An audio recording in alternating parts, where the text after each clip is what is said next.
Nirmala we kan as de ala konti lenka rais na gwasame kanur online TV channel la rabaling kajan gwasame karikin kona lat karodin ray which ka so Sudan bakula right connecting content ray ke juba kaler danan painong kajan gwasame ko der under jaling gwawali lerdir kaling miti ke internet access gwad dana titan ke mite garami ling rajame benedi al content ray wiki juba baga yore ka ba ko de ka rwine de kan calling to kon lat karodin an lara pa je kima pa non gwasame do badan en dong de narin ganga je ke jen gwasame shet kene de kondin tere wiki juba tin konin ko ketin kon lat karodian akan kono ni amre ler kana me jira man didit kanor online TV channel dong jen chang nyam ko je goro jen wojen be subscribe ko be lar be kan chamala shub ko je gwasa danan pa ka bridge ban ler ban je chulin kel kane dial tin tere wis ka juba lere me we kaya mani diala content re winter golden ko kenen tie ke juba shala de no nene korngo de kemi we kawa wa kor shwere ke jan unu wangame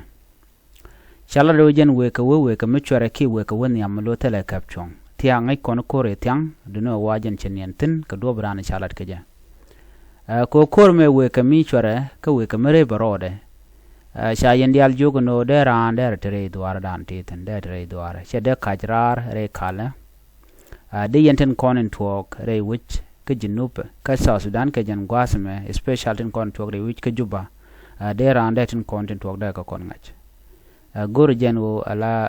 de ran der ngwane de yero ke ne te content didba tin content tere kuma ka ke ne dial content lyankarwani titine ko ka jan gwasmen tama chala ngut kamwang ki karwani ten kondi lalat kana won cha chubre which ka juba ka capital men kula dini jan changa jan o jin ti jin saf ti ko hotel ke ti gwadam ti teno gor no jin bi rodo yigang ko mibe an kor mu we won yam chi gamalat ga jemen tama ka jan runwanga me ngude an kor kana na tok gor jan o de ne dial kon tintere ke juba de ko ren gang de yarudun yot telefoni ene duor meche toga da gwana wode jangach nyok be jangaje no internet teten de yena post ka social media ka Facebook batin kon lat ko den ba kula ngach ko yom mecha ga jek ba ko bana lat ke ka media non kon ndong de lerti de ka link ka ja shan lana jen bo ka Facebook ba tin diala kon te lat ko den wala ba ka check ba check ba ka media ni nyang jani ba check nyang nore ba ene mala ro mo take ne ite ngada long micheler macha linga ka jalan kula gor no bejala jemone shena waka ne ite konte ke low profile no lana wote ne ite mota ngada long de dong de le harum go de je ka so lan ga chwa gor micha je ka shran che jalar no mo be ngaje no ram mo tok no ko shen gor no de ran de jabat ki de ran micha jen de jalat chit ke me chi tok tiang tangos ni me chaling tiang lana do e ka che ne me chi tok one legend a containment site dung aspelamayo ala nediti ala kuma jana na me de niken ke de ni ugana kel sigro den realika nika nin dokten pai wen wo bikana yohan mach shi men shala de udame lure panen wo sha ne de ma ka kuma aspelamayo shi jan ken wona ken wo kuma aspelamayo wi ma kone duno pan ka ta chicken wi ke ja ken gujeno bikana kula to gudien kor ko en kuma laja gor no ba do badan da ne to de ga naga je la ro da mo je sharp to ba ko ngai ke je so chi ka signal ken jang no pan chi me shaling ano tene de shi dier ka ta dan en shi kuma espela mai ayo shawar ya ka je of course kuma espela mai da ro da yiri ala ka ko gane den kono kwala target ka de ka ngade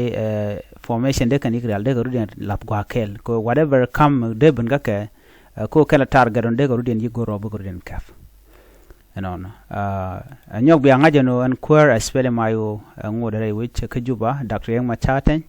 te pin kirma yadi ni tama re yena ko tere yen ka kana luñ ngade je no ala de je kele gorga je en obaje crash kume kirma yadit ko jan do badana gore je no beje dismantle re wika so Sudan kel ka no re kel jen guyenen wo ko targane civiliani ka get apna state ko targane civiliani ka western equatoria western bargazal entame jano choko togba re which ka juba ka jan gwasme so ko jamo miti ka juba gor jen on wo jen brodo gang ko ne me de togo bude betanial ka jan biya ten kon lat ko bu kon gelinkel ka do dan dong de kon kelinga jan gor jen wo biya ne ten kon dong tele access ke media ne bo